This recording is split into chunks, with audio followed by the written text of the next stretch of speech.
Um, it is 2:30 in the afternoon. You are staring blankly at a spreadsheet. Your energy has like completely flatlined, and you are desperately calculating if you can sneak to the break room for a donut without anyone noticing. Right. Yeah, we have absolutely all been there. We really have. So, welcome to this custom deep dive, where our mission today is to entirely reframe something you probably do every single day. We are looking at a highly concentrated stack of source material focused on the actual mechanics of healthy snacking for weight loss. And, we aren't just going to rattle off a grocery list for you here. Right, exactly. We are looking at how to transform the concept of a snack from like a guilty habit into a highly strategic tool, a tool for maintaining your daily energy and dodging the pitfalls of restrictive dieting. Because whether you are prepping for a marathon afternoon meeting or you just want to avoid that awful mid-afternoon cognitive crash, I mean, mastering this material is your shortcut to staying sharp and well-fueled. Okay, let's unpack this, because snacking usually gets a really bad rap. I mean, society tells us it's a failure of willpower, right? We are conditioned to view eating between meals as this lapse in discipline. Yeah, and what's fascinating here is how the text deliberately dismantles that traditional diet culture mentality. I mean, the prevailing narrative in the wellness space has historically centered on restriction. Like just grinning and bearing it. Exactly. The idea that you have to white-knuckle your way through hunger, ignore your body's signals and just power through until your next designated mealtime. But the source material completely rejects that premise. It's a total 180. It really is. It repositions the snack. It isn't a mistake or a cheat. It is an active, necessary part of a successful weight loss and energy management journey. The focus shifts entirely from deprivation to balanced nutrition and consistent proactive habits. That is a massive paradigm shift. Because to really understand how to execute this, we first have to establish the biological and behavioral purpose of grabbing something between meals. Like, why is a snack even necessary in the first place? Well, according to the data, a strategic snack serves three highly specific functions. It controls hunger, it maintains energy levels, and it prevents overeating at meals. Which sounds simple enough, but there's a lot going on under the hood there. Oh, absolutely. We have to look at the physiological state of the brain when those three things aren't managed. Because when you don't proactively control your hunger, your blood glucose levels eventually drop. Right. And when your energy plummets, your brain registers this as an acute threat. It shifts cognitive resources away from your prefrontal cortex, which is the part of your brain responsible for rational, long-term decision-making. So the logical part of your brain just goes offline. Pretty much, yeah. It hands control over to the amygdala, which is entirely driven by short-term survival. And that is the exact mechanism that leads to a massive overeating episode later in the evening. Wow. Okay, you literally aren't equipped to make rational choices at dinner if your brain is biologically running on empty. I was thinking about this, and the best way to visualize it is to think of a strategic snack like a speed bump on a really steep hill. Imagine your hunger is a car rolling down this incline. I like that analogy. Right. So if you don't have anything to slow it down, that car accelerates. It picks up speed, the momentum builds, and it goes completely out of control until you just crash right into dinner. And that's when you end up consuming twice the calories you normally would. Exactly, because your momentum was just unstoppable. The snack is that speed bump. It's an intentional, structural intervention that gently slows down your accelerating hunger so you can actually navigate the rest of your day safely. And if we connect this to the bigger picture, this is why the source material emphasizes long-term wellness over restrictive diets. Restriction is the equivalent of taking the brakes off that car entirely. Yeah, just letting it free fall. Right. It relies on the false assumption that sheer willpower can outlast biological momentum, and it inevitably leads to crashes. Strategic snacking, on the other hand, regulates the entire endocrine system. So it's keeping the hormones in check. Exactly. By giving your body a small measured amount of energy, you intercept the drop in blood sugar before it hits the critical threshold that triggers that physiological panic response we talked about. So you are effectively preempting the urge to consume a massive amount of calories later on. You are deploying a speed bump. Precisely. But that means we logically need to understand exactly what makes a snack effective at doing that job. Because, a handful of jelly beans is not going to slow down that car. No, definitely not. The source document provides a specific biological formula for satiety. It states that choosing snacks that combine protein, fiber, and healthy fats is what actually allows you to stay satisfied for longer. Yeah, the holy trinity of satiety. Protein, fiber, and healthy fats. It's a precise macronutrient combination that leverages the way our gastrointestinal tract communicates with our brain. Wait, let me push back on this a little bit because I want to look at this from the perspective of someone who has, you know, tracked macros or tried every casual diet out there. Sure, go ahead. If the ultimate goal here is weight loss or even just weight maintenance, the raw math doesn't immediately seem to make sense. Like, why would I actively deploy a snack packed with calorie-dense fats like almonds or avocado when I could just eat a 20-calorie plain puffed rice cake? Right, the old 90s diet logic. Exactly. Adding a 250-calorie speed bump seems like moving in the wrong direction on the ledger. Without that holy trinity, isn't fewer calories still better? Well, that is the illusion of the raw calorie deficit. Yeah. A highly processed, simple carbohydrate like a puffed rice cake is digested almost instantaneously. It requires zero mechanical breakdown. So it just hits your system immediately. Right. It floods your bloodstream with glucose, causing an immediate sharp spike in insulin to clear that sugar out of your blood, and within 20 minutes, your blood sugar plummets below baseline. This is known as reactive hypoglycemia. The drop triggers a massive release of cortisol and adrenaline, so you end up significantly hungrier and more metabolically unstable than you were before you ate the 20 calories. So you essentially just threw dry kindling onto a fire, like a flash of heat and then nothing. That is exactly what it is. So the rice cake actually accelerates the car down the hill. Okay, so break down the actual mechanics of this trio force. How do protein, fiber, and fat act as the heavy logs on that fire? Let's start with healthy fats. Fats are the primary mechanism for delaying gastric emptying. When fat enters the digestive tract, it signals the stomach to literally slow down the rate at which food passes into the small intestine. So it acts like a physical roadblock. Yeah, it physically anchors the food in your stomach, prolonging the sensation of physical fullness. Then you have protein. The breakdown of complex amino acid chains triggers the release of specific satiety hormones, primarily cholecystokinin, or CCK, and GLP-1. And those hormones go to the brain.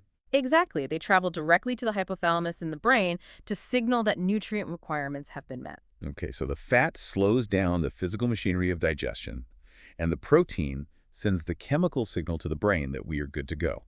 Where does the fiber come in? Fiber creates the structural matrix. Soluble fiber dissolves in water to form a viscous, gel-like substance in your gut. A gel. That sounds a little intense. It is. And this gel physically traps sugars and starches, slowing their absorption through the intestinal wall. Instead of a massive glucose spike, the fiber alongside the dense vitamins and minerals the text mentions ensures a slow, steady trickle of energy into your bloodstream. So it's controlling the release valve. Right. This is called glycemic blunting. It keeps your insulin response perfectly stable, which in turn keeps your cognitive energy smooth throughout the afternoon. Okay, that biological formula, protein plus fiber plus fats, makes total sense on a cellular level. But nobody eats isolated macromolecules. We eat food.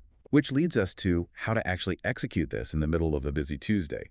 The source material provides a very practical menu, and we are going to go through every single option listed in this text because it perfectly maps this complex biology onto everyday grocery items. Let's categorize them by their mechanisms. The document recommends Greek yogurt with berries, as well as cottage cheese with fruit, and apple slices with natural peanut butter. And here's where it gets really interesting to me. Those three are total classics, but look at the underlying architecture there. You are taking a heavy-hitting protein source, the casein and whey in the dairy, or the plant protein and healthy fats in the natural peanut butter, and pairing it with the fructose from the fruit. Right, the natural sugars. But because the fruit provides the fibrous matrix and the dairy or nut butter delays the gastric emptying, that fructose doesn't spike your blood sugar. It becomes slow-release energy. Precisely. It's a hybrid approach. The list also includes carrot and cucumber sticks with hummus, along with fresh vegetables. The vegetables are doing the heavy lifting on the volume front. Yeah. Right? You get the crunch, the mechanical stretching of the stomach wall from the fiber and water content. And then the hummus. Yeah, the hummus, which is made from chickpeas and olive oil, delivers the protein and healthy fats. It completely satisfies the need to physically chew on something without the metabolic crash of a potato chip. Then we have what we might call the pure anchors. The text recommends a handful of unsalted nuts and hard-boiled eggs. Just keeping it simple. Very simple, but intensely nutrient-dense. The eggs provide complete amino acid profiles and highly bioavailable fats, while the nuts offer a massive dose of lipids and fiber.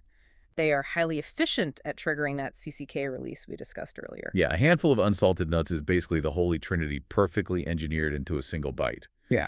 But the text doesn't ignore carbohydrates. It suggests air-popped popcorn, roasted chickpeas, edamame, oatmeal, and whole grain crackers with avocado. This is where understanding the nature of the carbohydrate is critical. Air-popped popcorn is a whole grain. It retains its fibrous hull, providing significant volume and mechanical satiety, assuming it isn't covered in artificial additives, of course. Right, no movie theater butter here. Exactly. And oatmeal contains beta-glucans, a specific type of soluble fiber that is exceptionally good at creating that gel-like matrix in the gut we were talking about. And whole grain crackers with avocado, I mean, that combination is incredible. You get the complex carbs and fiber in the cracker, perfectly married to the incredibly rich, healthy, monounsaturated fats in the avocado. It's a perfect pairing. And the roasted chickpeas and edamame are also brilliant because they are legumes. They naturally contain both the protein and the fiber in one package. Mm. When you look at these 12 options, Greek yogurt with berries, apple slices with peanut butter, carrot and cucumber sticks with hummus, unsalted nuts, cottage cheese with fruit, hard-boiled eggs, air-popped popcorn, roasted chickpeas, edamame, oatmeal, whole grain crackers with avocado, and fresh vegetables. The underlying pattern is aggressively clear. The pattern is the absolute absence of highly processed intervention. There are no synthetic protein bars engineered with sugar alcohols, no 100-calorie snack packs of artificially sweetened refined flour. It's all real food. Everything is a whole food. The text emphasizes that nutritious snacks naturally provide vitamins, minerals, fiber, and protein. By utilizing whole food elements, dairy, whole grains, legumes, fruits, and vegetables, you are utilizing nature's packaging. Right. The macronutrients are already perfectly balanced to communicate with your digestive system. It's a highly functional grocery list. Yeah. But, knowing the biology of satiety and having a fridge full of whole foods doesn't actually solve the problem. The biology is flawless in a vacuum, but we don't live in a vacuum. Definitely do not. We live in a world of constant interruptions, stress, and fatigue, which naturally transitions us from what to eat to the behavioral mechanics of ensuring you actually eat it. The text outlines the holistic ecosystem of snacking. Because the bridge between biological theory and daily execution is preparation. The source material explicitly notes that preparing healthy snacks in advance is the primary mechanism to avoid defaulting to highly processed, high-sugar foods. It is entirely about decision fatigue. If the apple is already sliced or the hard-boiled eggs are already peeled in a glass container at eye level in the fridge, the barrier to entry is zero. Exactly. You don't even have to think about it. But if you have to start chopping vegetables at 3 p.m. when your prefrontal cortex is already exhausted from 5 hours of Zoom meetings, your brain defaults to the path of least resistance. You will grab whatever requires zero effort, which is usually heavily processed. But the text expands way beyond just meal prep. It states that snacking relies on an entire interconnected web of habits. It lists portion control, drinking enough water, regular physical activity, quality sleep, and mindful eating. And this is where it gets tough. Because it's easy to say, eat an egg and get good sleep. But let's say the reality is you were up all night with a crying baby or agonizing over a project deadline. You are stressed, your inbox is a disaster, and you are exhausted. Yeah, your whole system is taxed. Right. In that specific moment of intense fatigue, you aren't craving edamame. You are reaching for the candy bowl in the break room. You desperately want that instant hit of dopamine and rapid-fire glucose just to survive the next hour.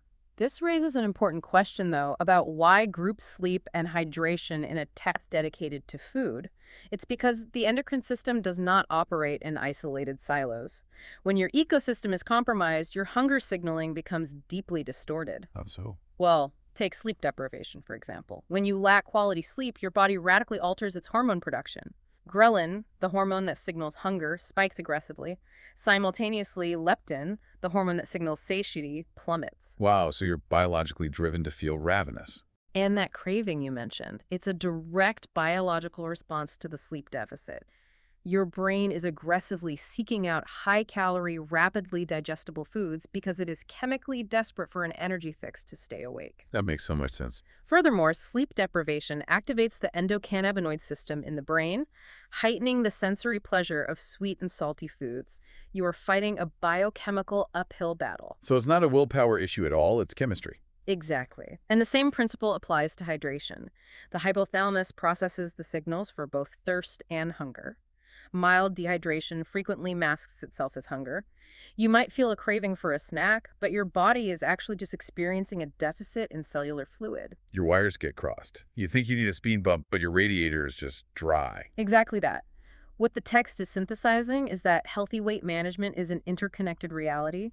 If your sleep is poor, your willpower and hormonal baseline are compromised. If you lack water, your signaling is confused. And what about the mindful eating part? Well, the digestion process actually begins in the brain. It's called the cephalic phase of digestion. The sight, smell, and conscious chewing of food initiate gastric secretions. If you are eating while staring at your phone, answering emails, or rushing through traffic, your parasympathetic nervous system doesn't fully engage. Oh, wow. So your brain literally misses the fact that you ate. You bypass the initial phase of digestion, which means the satiety signals, the GLP-1 and the CCK we talked about, are delayed or blunted. Yep. You finish the cottage cheese and fruit, and your brain says, okay, when is the food arriving? Which leads directly to overeating. The snack itself, the biology of the protein and fiber, is just one gear in a much larger machine. The sleep, the hydration, the physical activity, the mindful attention, those are the other gears. They all have to work together. They must turn in unison. If your ecosystem is broken, your snacking strategy will ultimately fail, regardless of how meticulously you prepared your whole grain crackers and avocado. The text advises focusing on consistent, interconnected habits that fit your lifestyle, rather than isolating food as the only variable. So we have thoroughly mapped out the mechanics of this source document. Let's pull all of this together. The ultimate takeaway here is a fundamental reframing of how we fuel ourselves. Absolutely. Snacking is not a weakness or a lapse in discipline. When you utilize whole foods packed with the holy trinity of protein, fiber, and healthy fats, snacking is a highly proactive biological strategy. It is essential for long-term wellness, for maintaining steady cognitive energy, and for preventing the neuroendocrine crashes that lead to overeating. You're managing the fire. Right, you are managing the fire rather than letting it burn out and then throwing a gallon of gasoline on it at dinner time. And the practical application is deeply accessible. Nature has already provided the formula through whole foods. Legumes, nuts, dairy, fruits, and vegetables naturally contain the macronutrient profiles required to leverage your body's satiety hormones. You just have to use them. The key is trusting in balanced, consistent habits. Manage the surrounding ecosystem, your sleep, your hydration, your preparation, and observe how your body responds when it is proactively fueled rather than being forced into chronic restriction. So what does this all mean for you? It means you now have an actionable, anti-restrictive roadmap to manage your day. You understand the biology of the speed bump. You can take control of your hunger rather than letting a glucose crash take control of you. Right. But before we wrap this up, I want to leave you with one final thought to ponder that builds on everything we've analyzed today. We have established that our human physiology responds incredibly well to this specific combination of whole food nutrients to maintain steady energy. We know this prevents the crash and keeps the prefrontal cortex online. We do. So how might entirely rethinking our modern work culture completely change our collective productivity and burnout levels? What if, instead of the rigid, standard 3 heavy meals a day schedule that corporate society forces upon us, we shifted to a culture of strategic, nutrient-dense grazing? That's a fascinating concept. Right. If workplaces actively normalize taking 10 minutes every few hours to eat some complex starches and healthy fats, instead of rushing through a massive carb-heavy lunch that puts the entire office to sleep at 2 p.m., how much sharper, happier, and healthier could we all be? It would be a complete game changer. It really would. Just something to think about the next time you feel guilty for needing a snack. Remember, you aren't failing. You're just trying to build a speed bump. Keep your momentum smooth, stay fueled, and we will catch you on the next deep dive.